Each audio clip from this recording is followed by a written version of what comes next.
is Whitney Bullock, and today I'm going to be talking to you about the epic Berlioz Roman Carnival Overture excerpt, which is Excerpt B for the Houston Youth Symphony Viola audition.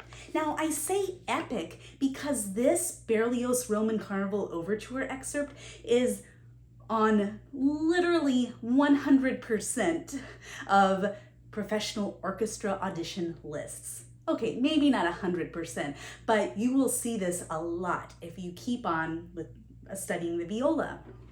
In fact, I'm even reading off of the piece of paper of the music that I have had since I was a student in undergrad, and not the HYS audition page. I mean, it has all of my fingerings, notes from past teachers, all those kinds of things. And this piece of paper is probably older than most of you out there listening to this video. Anyhow, one of the reasons why this excerpt is so awesome is because it showcases the rich, sonorous quality of the viola, the reason why we all love this instrument. And in the fabric of this piece, it is a huge viola section solo moment. So we all get the melody for like a really long time.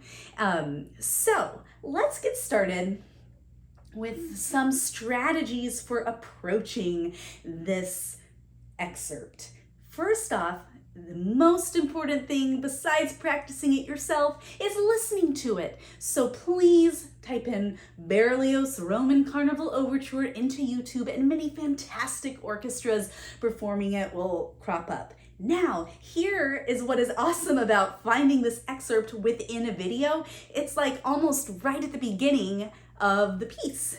So in the video I listened to, it was about 1 minute and 24 seconds in, but depending on the tempo the conductor takes, it could be a little more or a little less than that. So maybe start off watching videos that have the score scrolling along so that you can listen to it and then you'll know exactly where the viola part enters. Now, right before the viola section enters with this huge, beautiful melody, the English horn plays it.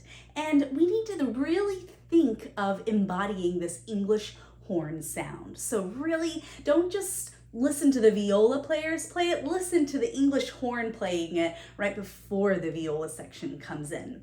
So this excerpt here, the bracket for starting it is right before a little B eighth note, and so that B is from like a previous section kind of, and so is the C sharp. It's kind of ending a section even though it's slurred into the next downbeat.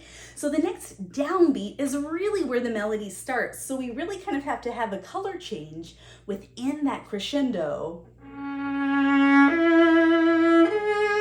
So that's kind of hard. So we really think accompaniment, and then when we hit the E, that is where the melody starts. Okay, that is not my biggest piece of advice for this, don't worry. So with this one, intonation is really a challenge. It's not in a particularly resonant key for the viola. We need to be droning an E at the beginning of this excerpt, and partway through at rehearsal 3, we need to stop playing and switch our drone to an A. So this will allow us to really train our ears and our muscle memory to get it really, really in tune. And you don't need to play it really up to tempo or anything.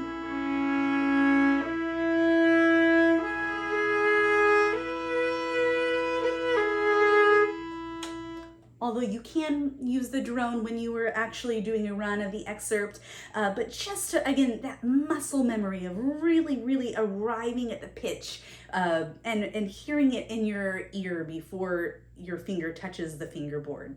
So drone, drone, drone. And at the end, all those sextuplets, which I wish I had played better at the beginning of the video, but you can't go back in time. So we can drone a B at first, and then maybe change it to a D at the beginning of it. I'm talking about before rehearsal 4, 1, 2, 3, 4, 5.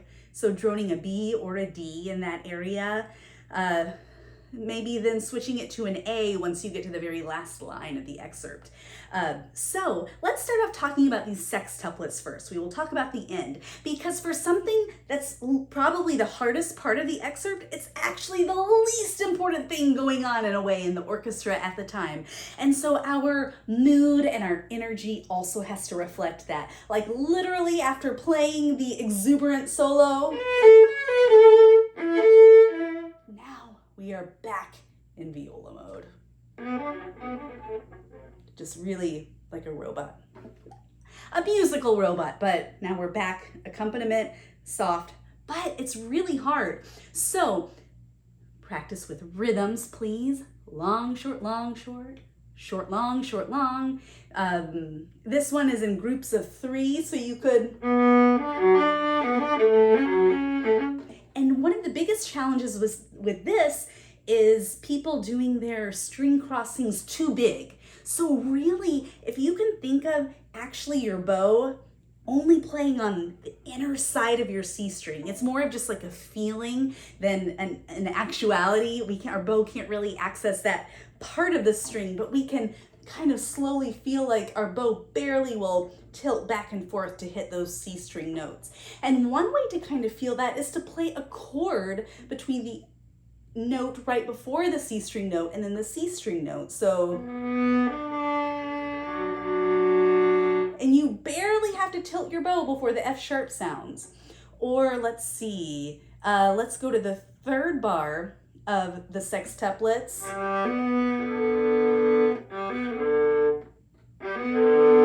We barely have to put our bow to the C string. So we're just kind of little undulations with our frog of our bow. So that is a really, really tough section. Practice at separate bows to really get your fingers sorted out, and then just we relax, we chill through that. It's not important. I mean, it is important, but you get what I'm saying. Okay, so a challenge with the rest of this excerpt is rhythm. Believe it or not, with something so beautiful and melodic, we have to really have an accurate rhythm. Well, yes, because in many parts of this, the orchestra is playing constant 16th notes underneath us. So we can approach that in 2 different ways, maybe more if you are feeling imaginative. One of them is to put your metronome on subdivided 16th notes. That's one way. I don't think I need to demonstrate that for you. But you can also be your own subdivider. And I would encourage you to subdivide anything longer than a 16th note. Maybe you don't have to do the 8th note, some of the 8th notes, but let's see, here's our tempo. Let me pull up the volume a little bit. So like this.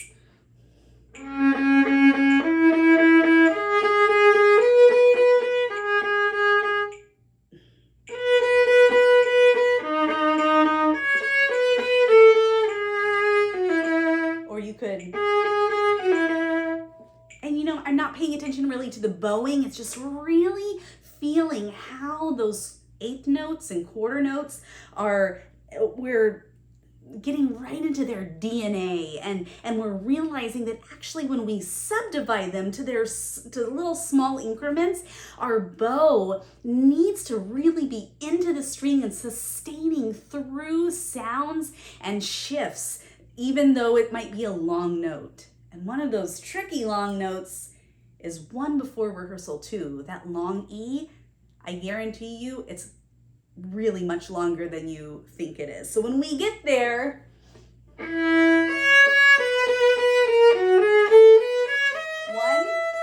2, that's really long. 1, 2, 3, So we have to really save our bow. So in the 16th notes that are arriving 2 before rehearsal 2, we want to really work our way to the frog as we play that. Now walk your way to the frog.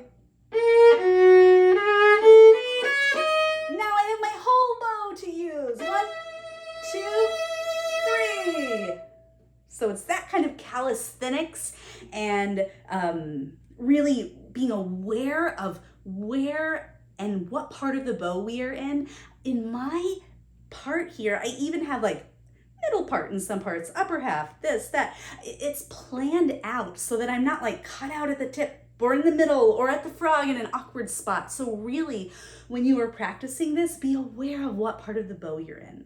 So we've talked about subdividing, whether it's with a metronome or ourselves, intonation with the drone, that sort of thing. And also, while we're on the subject of sound, sustaining through shifts, and I have written here, don't diminuendo if it's not written. And I would say that is also true, because with something so sustained, I mean, we've just gotta sing through it, keep your vibrato going. Otherwise, there's just too many starts and stops to the whole excerpt, and it's gotta be one long, wonderful viola moment. Again, with those sextuplets, then we're back to not being the star of the show anymore. So let's do this excerpt. It's hard to do this one under tempo because then it takes like a really long time to play through, but it is beneficial. So we are going to do it. And first off, I'm going to put the metronome on 70. And so this is going to be 8 notes. 1 and 2 and 3 and like that. So while it's so slow, I'm paying attention to things like vibrato, intonation, what am I in the right part of the bow, that sort of thing. So that can give us the opportunity to really, really connect with that part of our playing and still being musical and doing all the dynamics and everything like that. So let's do this. Put your metronome on 70 and let's run through this excerpt.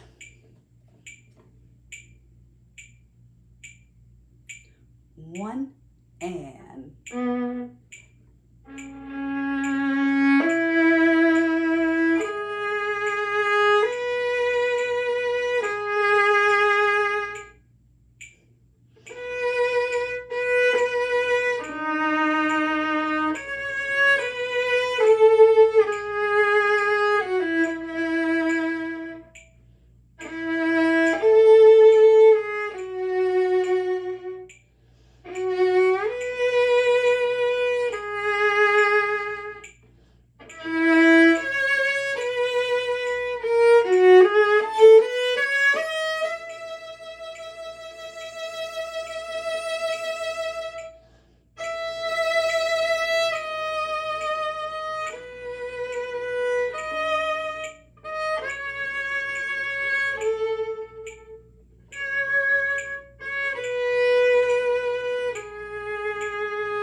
so at the end of that, I need to go back and practice it some more, and so will you, and it will be great.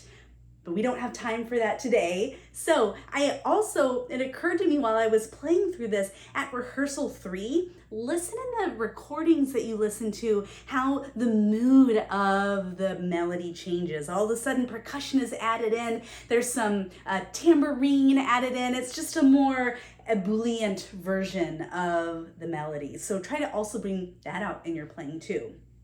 So let's now put it on 90. That's also going to be our our eighth note, aka 45 to the quarter note.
Now we are able to put it up to 52, and that will be now our quarter note.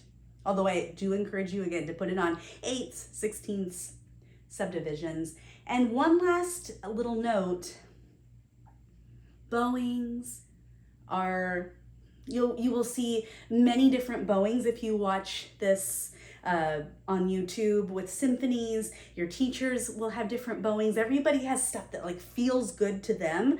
And so first and foremost, try what your teacher tells you, but just know that sometimes maybe in the moment you might have to break up a slur or something to feel open with your bow.